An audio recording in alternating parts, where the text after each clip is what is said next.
Pete Carroll, if you go back and look, has never had a season where he's won less than 7 games.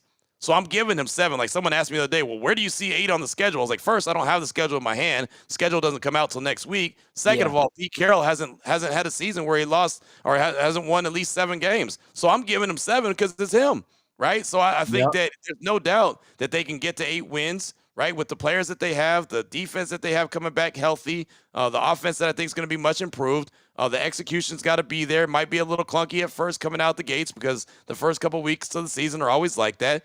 Maybe they steal a game or two, who knows, and see what happens. But I think that they should win 8 games for sure. We'll see what happens with the Chargers and the Broncos and the Chiefs. I think the Chiefs are going to take a slight step back.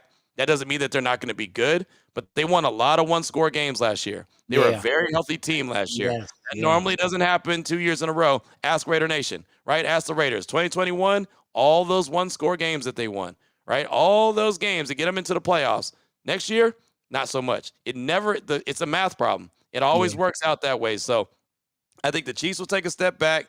I think the Chargers are still TBD. I know they made the playoffs year 1 under Jim Harbaugh, but they got blasted in the playoffs and didn't look so good. So they've obviously got work to do. And we'll see what happens with Sean Payton and Bo Nix in year 2, right? I think that's going to be a very competitive division. I honestly believe it's the toughest division in football. So there's a scenario where the Raiders end up 4th again, but they end up with like 8 wins, and you say, okay, you know what? This team is on the way. It's coming. It's about to be a monster, so you better watch out.